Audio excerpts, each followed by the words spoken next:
Sorry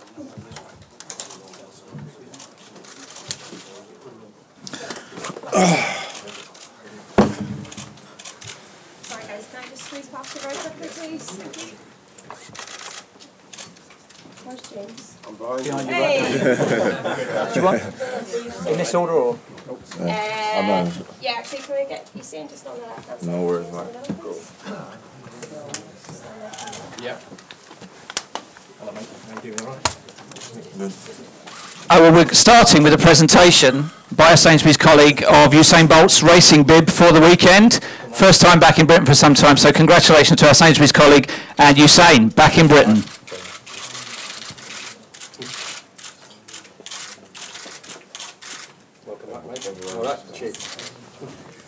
Thank you all. Good morning, everybody. We're here to look ahead to the Sainsburys Anniversary Games, 1 year on from the greatest Olympics athletic programme we've ever had. I know you don't really do applause because it's a press conference, not an event, but please welcome the second fastest Briton of all time, James Dasaolu, and the fastest man in history, Usain Bolt. Take a microphone, chaps. The format is going to be questions from here and then questions from you, including the hard questions, which I imagine some of you are going to be asking. But let's start, first of all, with a look back to a year ago. Usain, a year on, what are your memories of the Olympic Stadium and your 3 golds? Well, it's a great memory. For me, it was a wonderful experience. Didn't know what to expect, but I think the most overwhelming thing was the amount of people who was always in the stadium. Either it was just the Eats or the semi-finals, there was always full. So for me, that was a great experience. How did it compare with Beijing for you? Well, it's 2 different things. I think Beijing was a mind blower for a lot of people, especially for me. It was a wonderful experience. My first Olympic gold medal, so that was wonderful. London was now I have to defend my title, so people expected me to do well. So for me, it was different, but it was really stamp my class in London. So for me, that was wonderful. And this season, actually, James is slightly quicker than you, going into the World Championships. Are you keeping an eye on the opposition? Have you noticed the Brits coming back? For me, definitely, you take note of everything that goes on, definitely. But I've been training, been getting everything together. I'm looking forward to this 100 meters tomorrow. It's just been all training, so I'm ready and I'm ready to go. We'll talk about that in a moment. James, for you, back at Diamond League action, you've been on the fringes of making a breakthrough for so long. What's held you back in the past? What's been different about 2013 so far? Well, the big change for me is January of 2012. I made the move to train with Stephen Fudge, and he's been able to keep me injury free and healthy. So I've been able to have a full winter and just progress and kind of build on from what I've done in 2012 to 2013. Hence why I'm now able to run a personal best. Would you say you're quite a fragile athlete? Has that been the issue in the past where you've not had a clear run away from injury into championships? I wouldn't say I was a fragile athlete. I'd probably just say that I was probably just doing the incorrect training, the training that wasn't really suited to me as a person. So training with Steve enables me to have a tailored program to me as a person. So Steve just is able to manage my loading. So yeah, I wouldn't say I'm a fragile guy. Just doing the wrong program for a number of years, and now I'm in the right program. I'm healthy and fit and able to run and enjoy the sport. And you're on the start list for tomorrow night for the 100 metres. What can we expect from you after your last outing being a 9.91? Well, I know it's going to be a tough race. The quickest man in history, 6-time Olympic champion, and other accolades. So it's going to be a tough race. I think everyone's gone sub 10. I'm just going to give it my best, and I'm just going to enjoy competing in front of a home crowd. Usain, what can we tell him about that home crowd? Because you got roared to the rafters every time you even stepped on the track last year. It's certain to happen again. Very special atmosphere. Well, yeah, I really enjoy competing in London. It's pretty much like competing in Jamaica. There's a lot of Jamaican support. So for me, it's just to enjoy it, really. They're here to support, and it's always good to feed off the crowd and just work your hardest, go there and enjoy it and run as fast as possible. And you've always saved your best running for championships. Your world records came in Olympic and world finals. Where does the Diamond League with 2 weeks to go to a world championship fit for you? For me, I've been training for the past 3 weeks, really. I've been putting a lot of work, so pretty much it's just to see if I need to work on anything else for the rest of the time. We have probably 2 weeks before the championships, so now it's to see where exactly I'm at and what I need to work on going into the championship. Can I just ask you something about your lifestyle, where there's 100 people here to see you pre-event? Where do you go for a quiet life? Where do you go on holiday or to not be recognised? Is there anywhere where you're not mobbed? For me, holidays is just chill with my friends, really. Spend a lot of time, I can go out, just chill with my friends, do things that I always want to do, which I can't do in training time. So that's it, really. You get mobbed anywhere you go. So for me, it's just to stay in Jamaica and have some fun, really. And although we've welcomed you back to London, you actually base yourself in London for most of the European summer. Can you go out? Can you do anything? No, when I'm here for the summer, it's all about the work, really. I don't really do anything. All I do is train and sleep and play video games. That's it. That's my routine every day. Okay. Let's talk about the relay. You're both in relay squads. It's going to be a new look team that we're going to see on Saturday for the Jamaicans. What can we expect from them?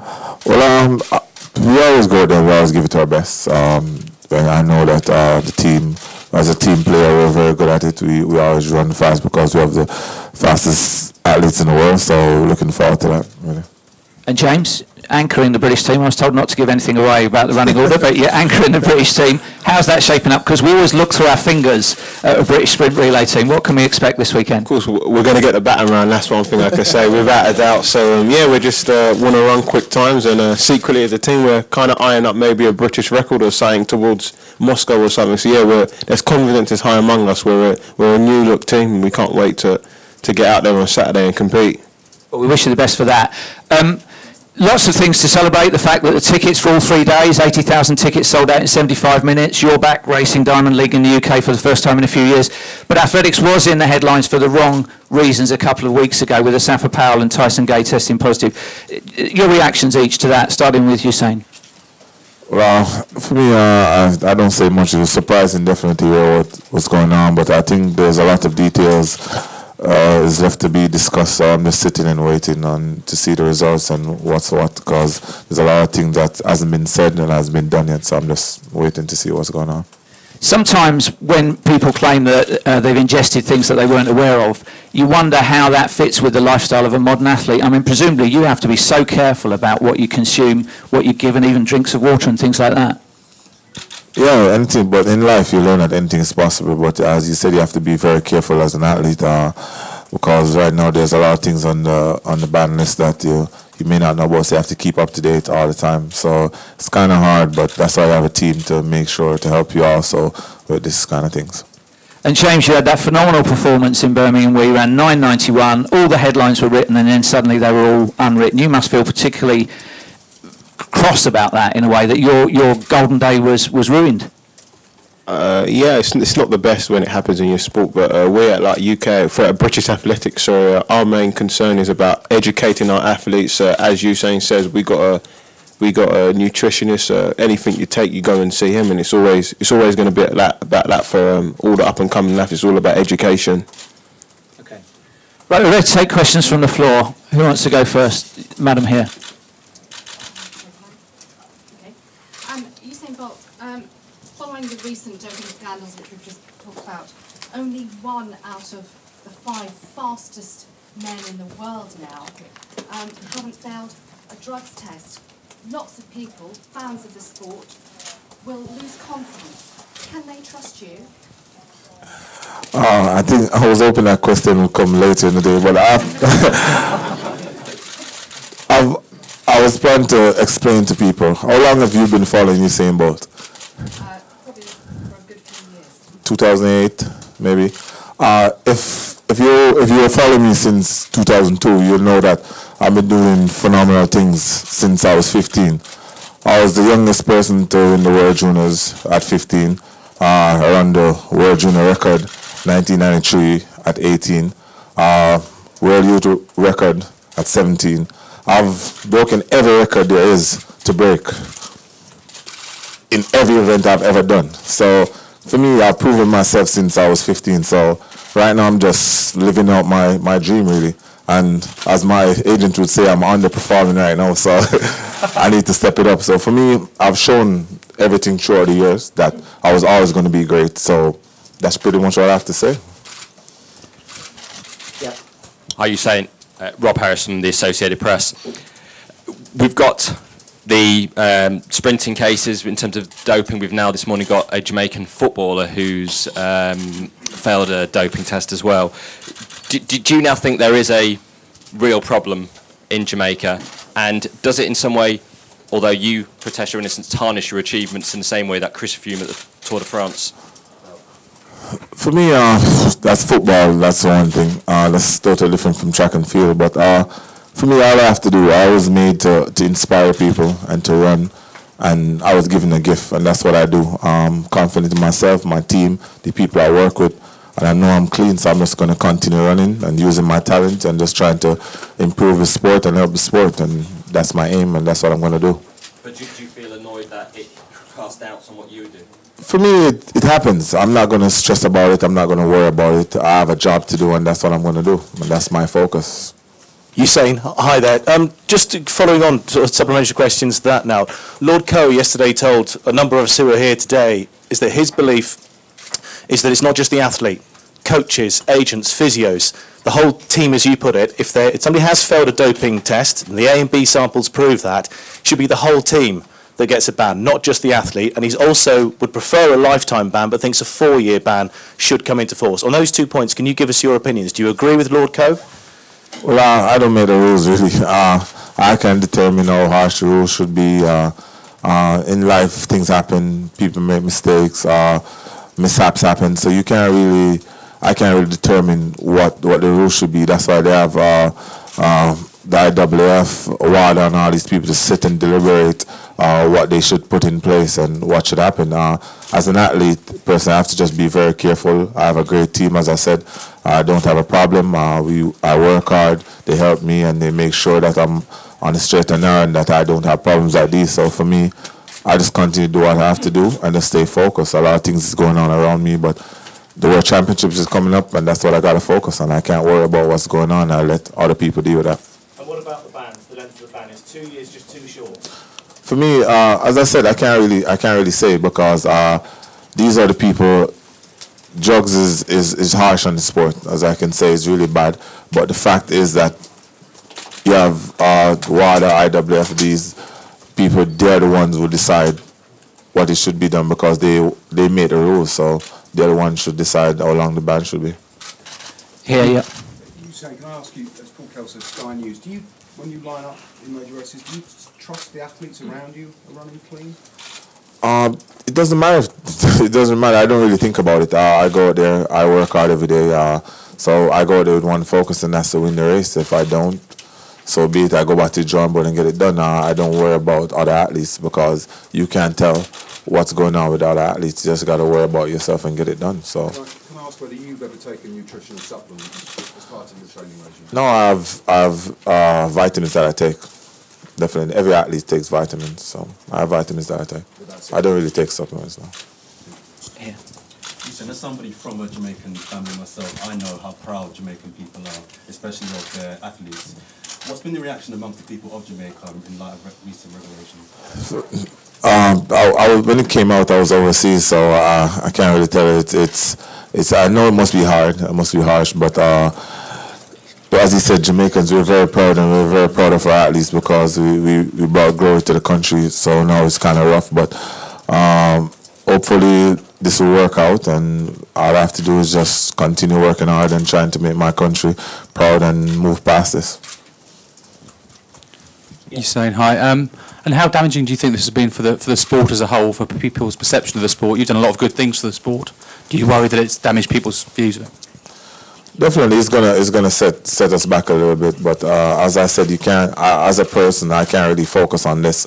I still have the World Championships ahead of me, and everybody's stepping up their game. So I have to really focus on that. That's what I'm doing. I'm just trying to work hard, run fast, and hopefully help people to forget what's happening and just move on and look forward to the World Championship that's coming up. Usain, German television. My name is Uta. Hi. I just wonder what times you have in mind for Moscow, and which distances are you planning to run? And finally, are you having dreams or nightmares about doping yourself? You almost got it. I thought you were going to give me a normal question. For me, I don't know. I never try to worry about times. I'm in great shape. I'm just going out there to run. That's what I do. I always do well at championships. I take this race as a stepping stone on Friday to see where I'm at, what I need to work on, if I'm going to run fast, if I'm going to break a record. But for me, I get tested all the while. I got tested day before yesterday, I think. So for me, it's just a part of the routine. We get tested all the time, randomly. So I just go on it because it's a rule, and that's what we have to do. But are you not worried that you might know about it? And you were caught because, you know, you weren't aware of it, but suddenly you are testing positive. What? I'm clean. You have to be careful as an athlete what you do and what you ingest and the food you eat and stuff like that. But I'm not worried because, as I said, I have a great team around me to make sure everything goes smoothly. As a person, I make sure I'm careful also. And that's all I can do, really. That means you trust your whole team. You're not just relying on yourself. You have to trust your team, the people around you, and work with them because they're the one to help you to make sure if a new substance goes on, they check everything that you're taking to make sure it's not a part of this and stuff like that. So they read the fine prints, I don't. So I have to trust my team. Vicky?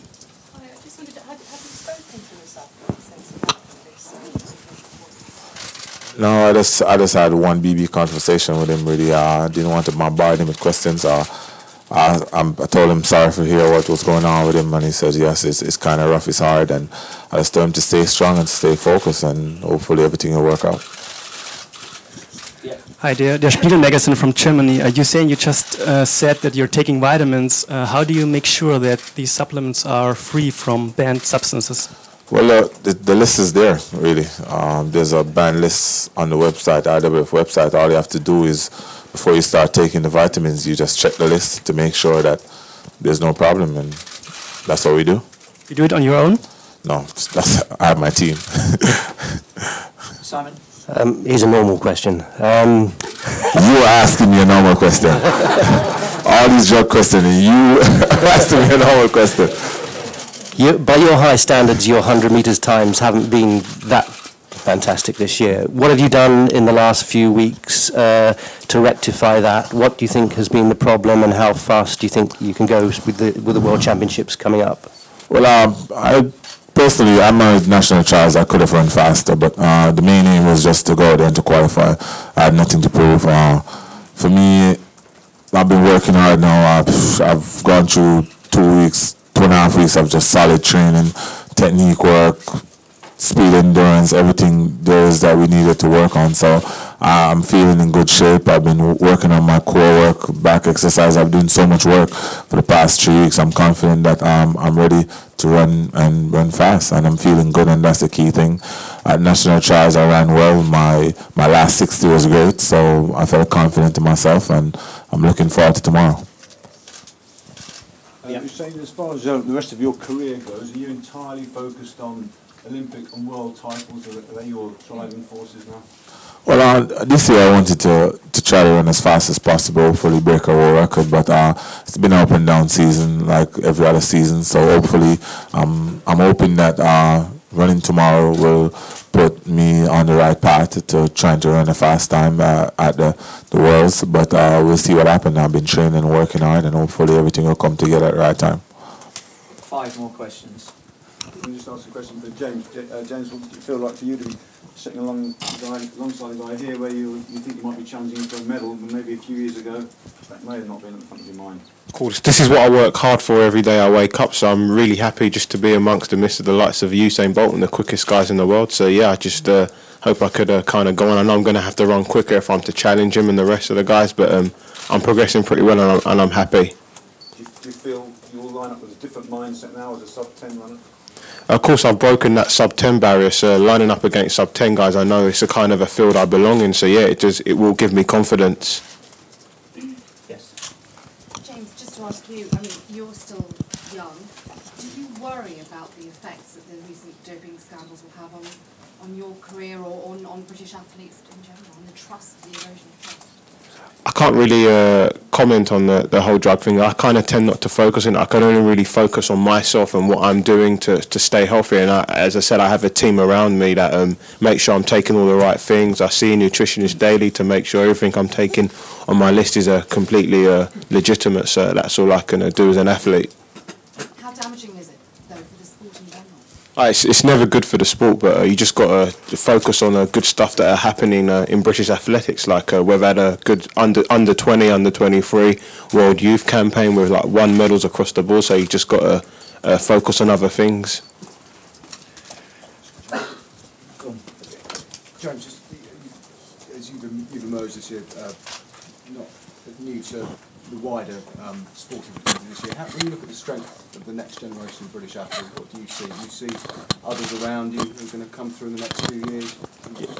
Yeah, as I said, you have the likes of Adam Jamili, who won the World Junior title last year. So hopefully, if he continues to progress, goes sub-10, there's another name there. I think you had someone last week won the World Youth silver medal. So there's another potential guy who could make it to the seniors. So yeah, we're improving as a nation sprinting-wise in Britain.